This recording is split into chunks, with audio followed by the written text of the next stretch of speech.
Hey guys, as I said, I've been playing Fable 3 lately on the PC, and I was pretty excited when it first came out because they talked about how they went through and revamped it. They didn't want to make it seem like it was a port from a console to a PC, so they went back and redid all the controls and redid the graphics and everything.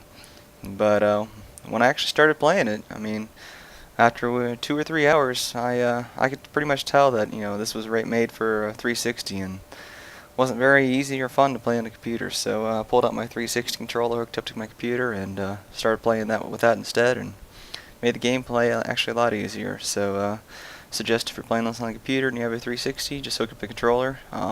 It automatically recognizes, starts showing you the buttons instead of the ones and twos and tabs and all that stuff. So I mean, use a controller. That's all I got to say about that.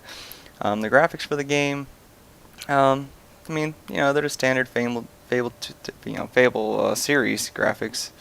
Not that great, nothing exciting, kind of cartoony.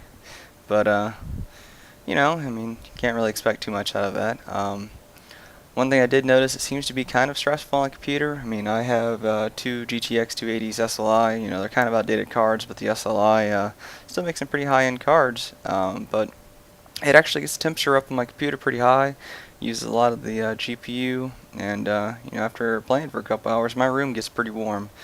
So I don't know if there's some kind of flaw in the driver that I'm using, or if the game really just requires that much processing power. One thing I didn't notice in this, it has multiplayer. I haven't played with it too much, but looks like you can join your Windows Live friends and play games together.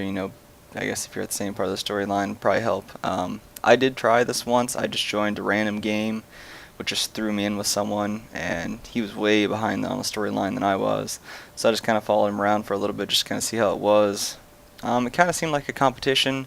It'd randomly show your stats versus theirs, so you kind of be like, you just want to get your kills up higher than theirs. Other than that, I didn't really see too much of the point of it.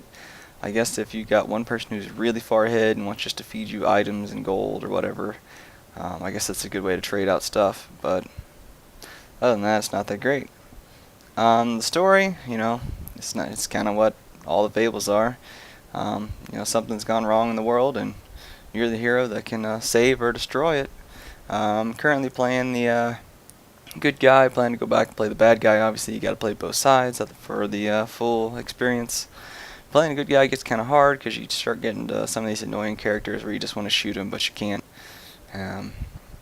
But I'll write those guys' names down and make sure I take care of them when I come back as a bad guy. Side quest, I actually enjoy these more than the story.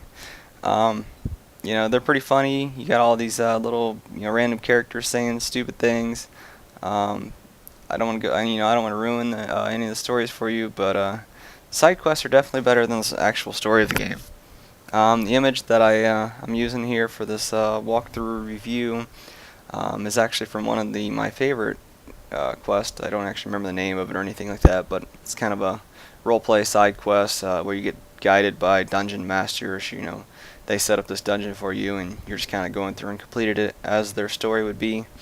And they're kind of making it up as they go, so you get to the parts where they just kind of winging it, and it gets pretty amusing.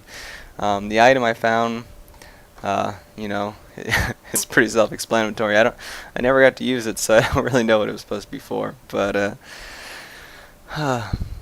hopefully you guys run into that side quest and find it as amusing as I did. Up next, Hunted will be my next game. I don't know if I'll finish playing all my Fable stuff before this game comes out, because Hunted comes out May 30th. I've already pre-ordered, like, I don't know, 4 months ago, so definitely will be playing that. It looks pretty good. It's got a co-op thing, which is kind of hard, because I'm usually like a single-player guy, so, I mean, I don't know if there's some kind of AI, or if you're required to, randomly join up with someone to play the game. I don't know. We'll see how it is when it shows up, I guess. As for uploading more Fable 3 videos, for the Portal 2, I started playing that basically the first day it came out. Started uploading walkthroughs that same day. So, it made sense to just go through and walk through the entire game. For Fable 3, it was out for the 360 since, you know, way last year, so there's really no reason for me to upload walkthroughs for this game. Um, One thing I might do is upload some amusing clips that I found. Like if I go back to the evil side and remember, I'm definitely gonna videotape that roleplay dungeon I was talking about earlier, just because it was so awesome. Um, like it's by far my favorite quest. Other than that, you know, I'll just get this game over with and move on to some more stuff.